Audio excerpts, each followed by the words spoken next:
and confusion for Canadians abroad scrambling to get home as new travel restrictions kick in today. The U.S. looks to ramp up its vaccination program and imposes new travel rules as new variant cases continue to spread. And Saturday Night Live returns. The show takes aim at GameStop and Tom Brady, as well as government officials.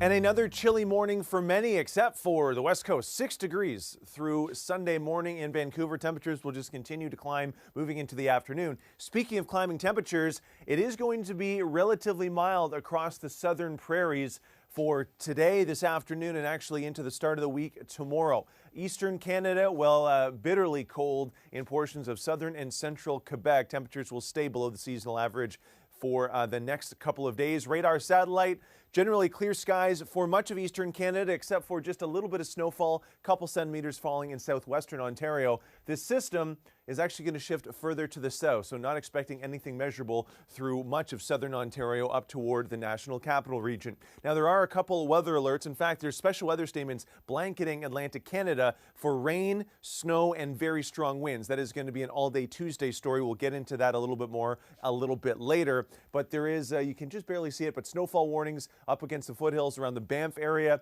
as well as some areas of the interior of BC. Winter storm warnings and also some snowfall warnings, potentially upwards of 25 to 30 centimeters in the forecast. Through the prairies, pretty quiet conditions leading to a mixture of sun and cloud for this afternoon. But as we move further through the day, we'll take a sneak peek at Monday coming up. What will the work week start like? That's all coming up in just a little bit. Aalia, back to you. Starting today, Canadians will not be able to book a flight to popular sunny destinations with the country's major airlines. The federal government is cracking down on non-essential travel with several new restrictions. Global's Charmaine Somani brings us the latest, including reaction from Canadians currently abroad. It will be harder for Canadians to escape the cold and take off to a sunny destination like Mexico and the Caribbean. But that's the point of the new travel restrictions, to help Canada flatten its curve and avoid new variants from entering the country. We all agree that now is just not the time to be flying. New restrictions include canceling Canadian flights to the Caribbean and Mexico as of Sunday, and returning flights will stop from February 14th till April 30th. Canadian air carriers Air Canada, WestJet, Sunwing and Air Transat have agreed to suspend service. But non-Canadian airlines flying out of Canada to sunny destinations are still an option, and some airlines are still flying to the other warmer places like California, Florida or Hawaii. And that has some Canadians feeling frustrated. Yet the voters in Ontario and Quebec are able to go to Florida and back without the same kind of penalty whatsoever. So we're fine. I find that just a little annoying, to be honest with you. Along with the mandatory pre-boarding COVID-19 tests, those entering Canada will have to take another test upon their arrival. This will need to be followed by a mandatory hotel quarantine. Travelers will then have to wait for up to 3 days at an approved hotel for their test results at their own expense, which is expected to be more than $2,000. Those who test negative will be allowed to go home or off to where they're staying, but have to finish their 14-day quarantine. And to make sure travelers are actually obeying the rules, the Public Health Agency of Canada says it's investing $2 million in private security services to do check-ins and in-person visits. Health experts say ahead of March break, it is an appropriate time to enforce these new travel restrictions so we avoid seeing another surge in COVID-19 cases similar to what we saw during the holiday season. Charmaine Somani, Global News. Canada has marked a grim milestone in the coronavirus pandemic. More than 20,000 people have now died from the virus. This after Ontario recorded 43 deaths on Sunday and Quebec added another 31. And there are now more than 775,000 confirmed cases of COVID-19 in this country. Canada's top doctor, Theresa Tam, is urging the provinces to keep tight restrictions in place, even as the country sees a slight downward trend in the number of daily infections. Public health officials are expressing concern over COVID fatigue as new variants of the virus arrive in Canada. This is especially true in rural Alberta, where a number of business owners have recently opened their restaurants in defiance of provincial orders. Heather Urix-West reports. In Alberta, restaurants have been closed to in-person dining since mid-December. But in this central Alberta town, the Noble Fox is bustling. It was a hard decision. Like I said, I didn't take it lightly. But again, enough is enough, and I need to make sure they hear us. Carlos Sigenz's business has been visited by health officials, but the small business owner remains defiant. And he's not alone. A small number of other rural Alberta eateries have opened in protest too.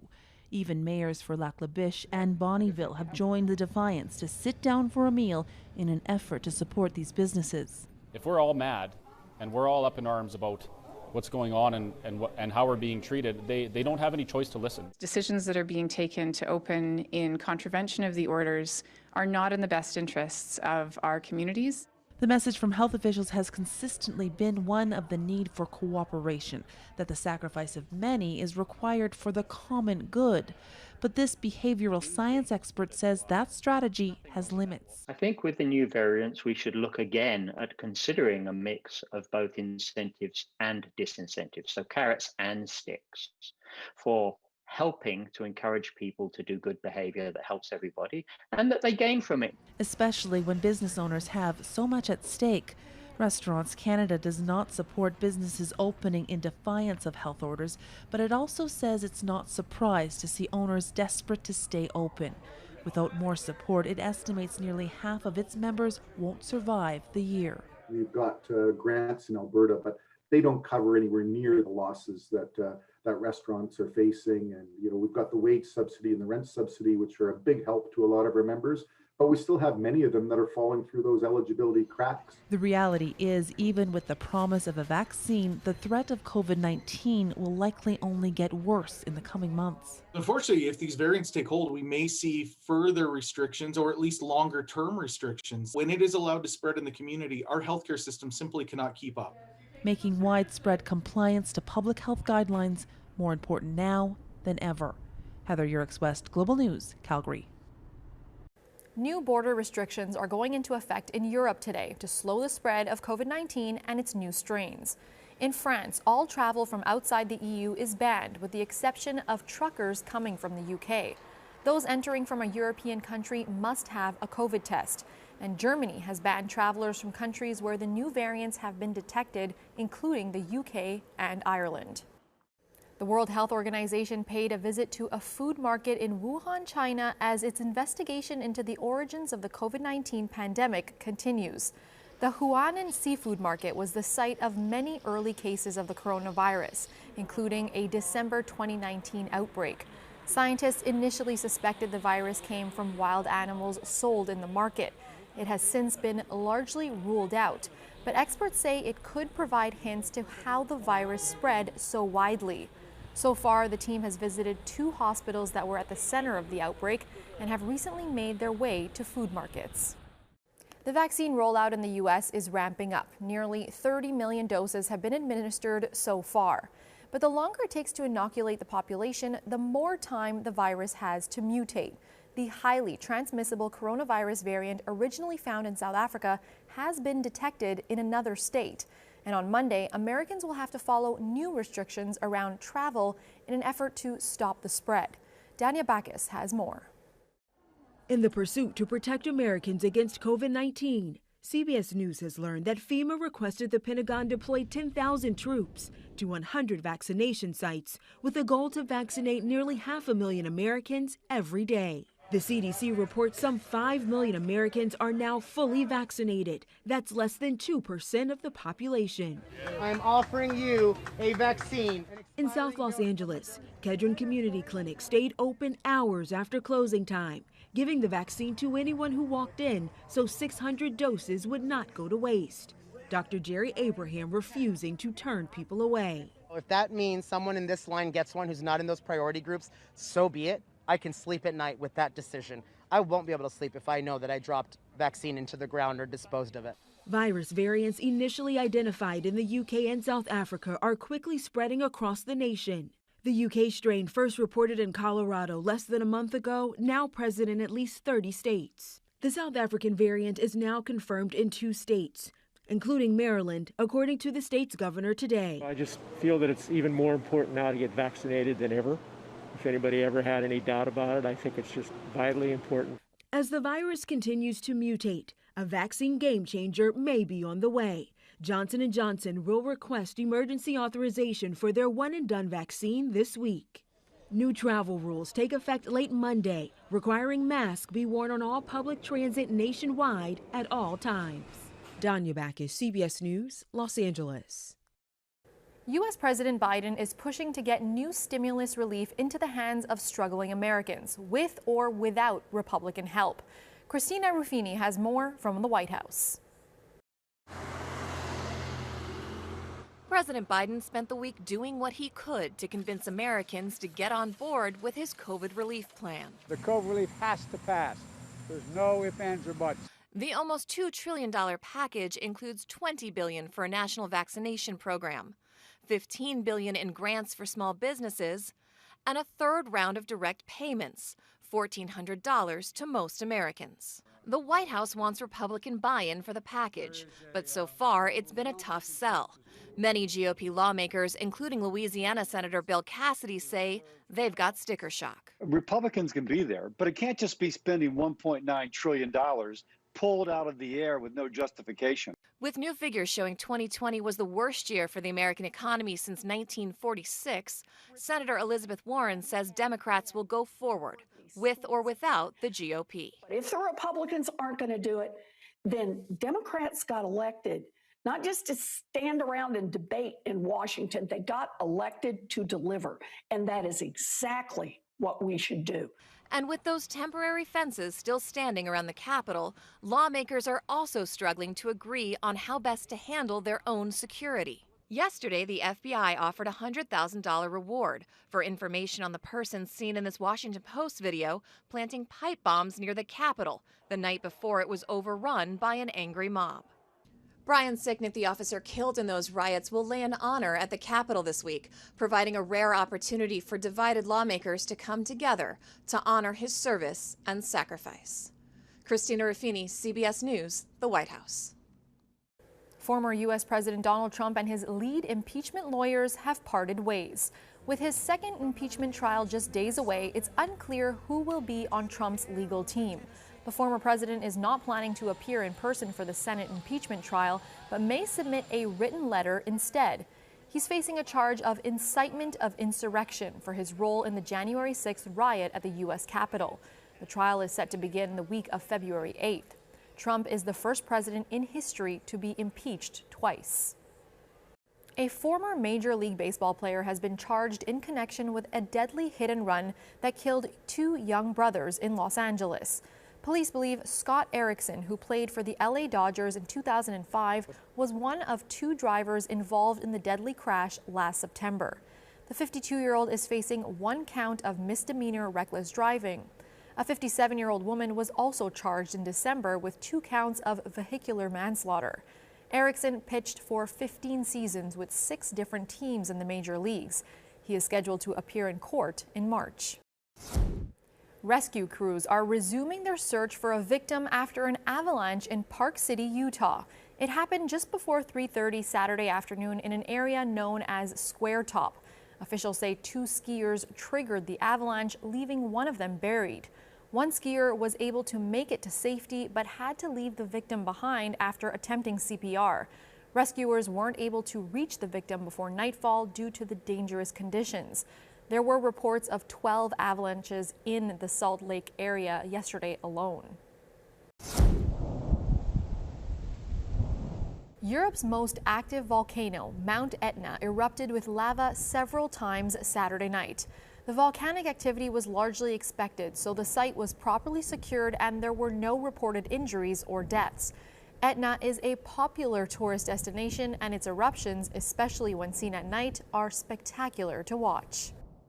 Saturday Night Live returned last night for its first show of 2021. They opened with cast member Kate McKinnon asking the question, what still works in 2021? And deciding the only answer is football. You might be the only thing in America that still works. Yeah. So I guess everyone must be rooting for you, right? Almost no one. Well, you know what? I'll be rooting for you, Tom Brady, because you're the only damn thing this country can still rely on. And it's not like you're a weird Trump guy or anything, right? Thanks for having me. Actor John Krasinski, who was hosting, playing the role of NFL quarterback Tom Brady, who is heading back to the Super Bowl. The show also poked fun at government officials and the recent stock market frenzy. Next week, Canada's own Dan Levy takes over as host with musical guest Phoebe Bridgers.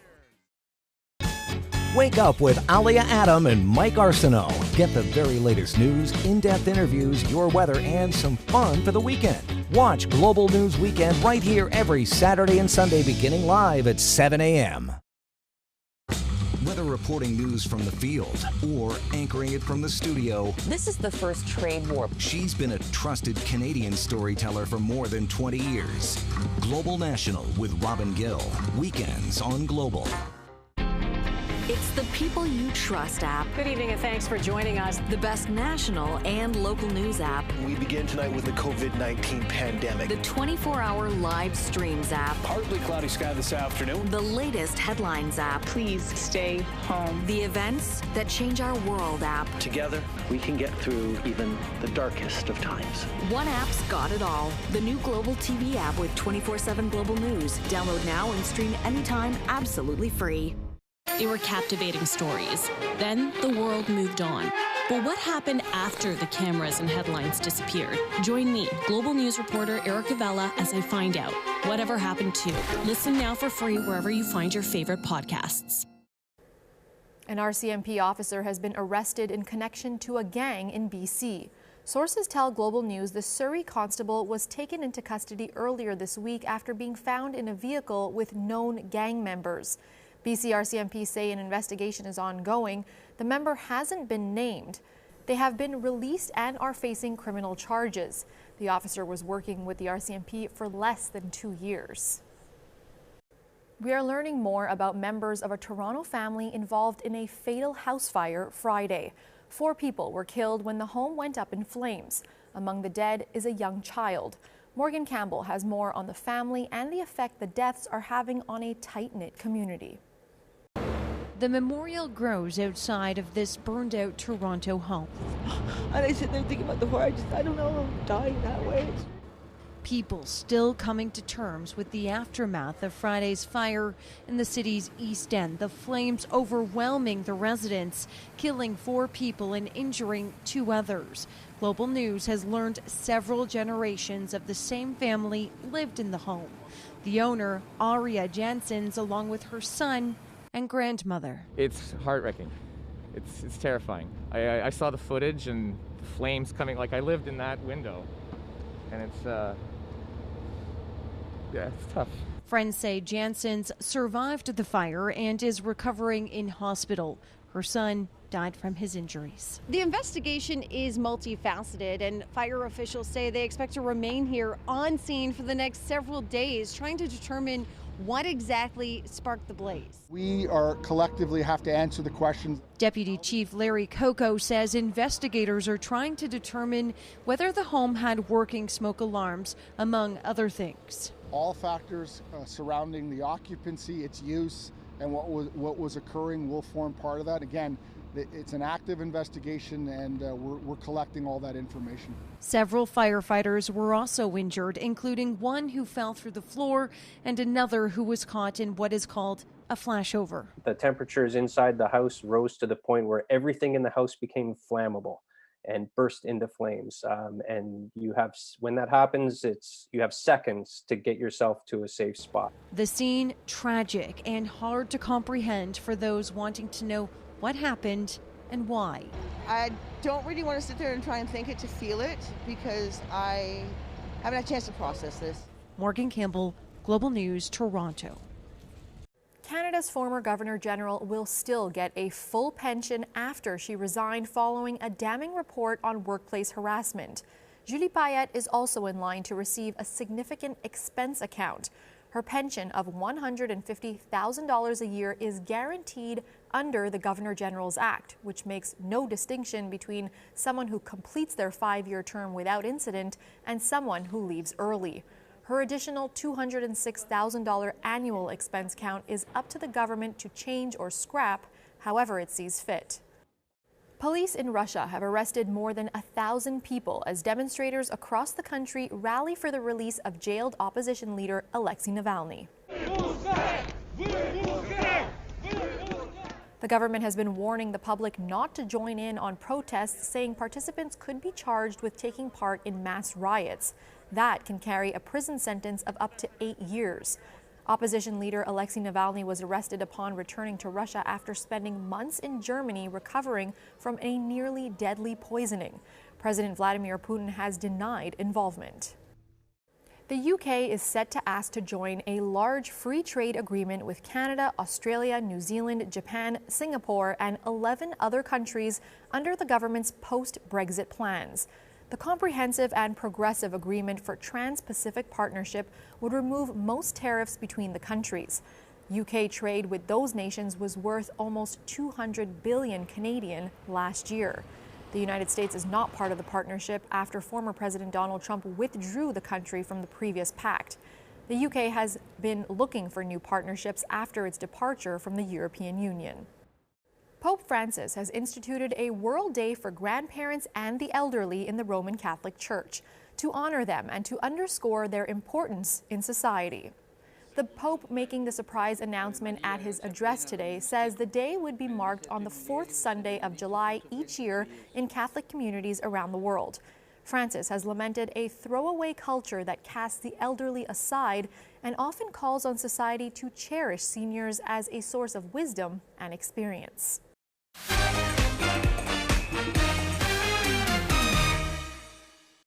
Canadian superstar The Weeknd is speaking out, comparing his 2021 Grammy snub to getting sucker punched. He's on Billboard's latest cover with his closest confidants. And in his interview, he holds nothing back about the awards show and his soon-to-be mini concert at this year's Super Bowl. ET Canada's Sangeeta Patel has the story. Opening up about being snubbed by the 2021 Grammy Awards for his critically acclaimed album After Hours, The Weeknd tells Billboard, quote, "I use a sucker punch as an analogy because it just kind of hit me out of nowhere. I definitely felt things. I don't know if it was sadness or anger. I think it was just confusion." He adds, "I personally don't care anymore. I have 3 Grammys, which mean nothing to me now, obviously." Despite not being recognized by the Grammys this year, The Weeknd still has lots to celebrate as he gears up for the Super Bowl halftime show next weekend. In fact, to bring his vision to life, he's putting $7 million of his own money into what will be the longest halftime performance ever, 24 minutes to be exact. Quote, "We've been really focusing on dialing in on the fans at home and making performances a cinematic experience, and we want to do that with the Super Bowl."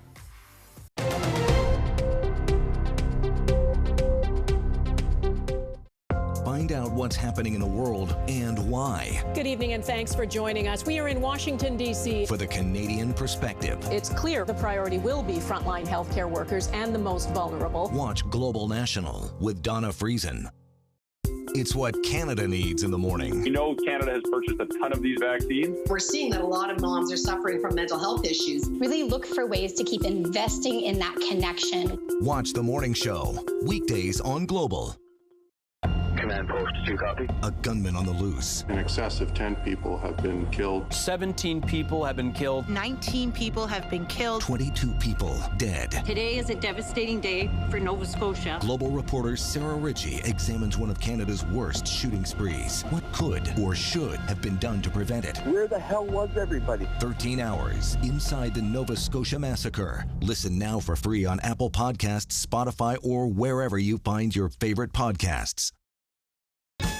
Wake up with Aalia Adam and Mike Arsenault. Get the very latest news, in-depth interviews, your weather, and some fun for the weekend. Watch Global News Weekend right here every Saturday and Sunday beginning live at 7 a.m.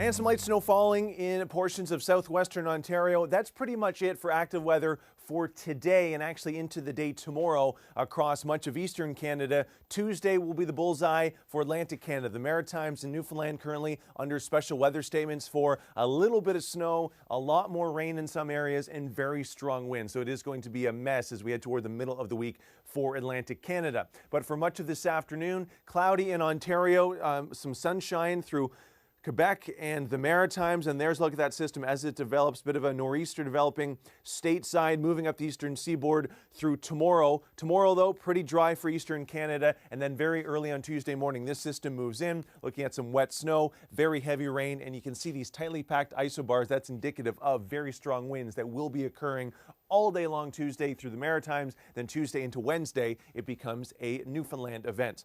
Western Canada, continued rainfall through coastal areas of BC, mountain snow, also winter storm concerns around the Banff area through the foothills of Alberta, and that's pretty much it for active weather across the west. The prairies pretty quiet, some sunshine for Saskatchewan this afternoon. Into Monday, more cloud cover, still dry with a mixture of sun and cloud into Monday afternoon. Continued rain for coastal areas of BC, mountain snow through the interior. And that pattern continues actually into Tuesday. So rain for Vancouver tomorrow, high of 8. The mild temperatures continue in southern Alberta. +5 in Calgary, well above the seasonal average, almost a 15-degree difference. Calgary to Edmonton, right around freezing in Regina and Saskatoon, so above that seasonal average with the mixture of sun and cloud. A little bit cooler, -5 in Winnipeg, but sun and cloud to start the work week across the prairies. That pattern extends across Ontario and Quebec, so lots of sunshine to begin the week. -3 in Toronto and a little bit below the seasonal average for Ottawa and Montreal. And more sun and cloud across the Maritimes. So very pleasant start to the day. Temperatures right around freezing. -3 in St. John's, Newfoundland for Monday afternoon.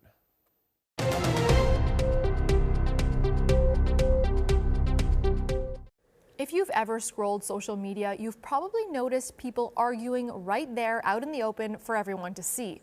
Well, one Montreal man has gained viral worldwide fame by taking some of those online exchanges and turning them into music. Dan Spector has the story. Yeah, I mean, it's crazy.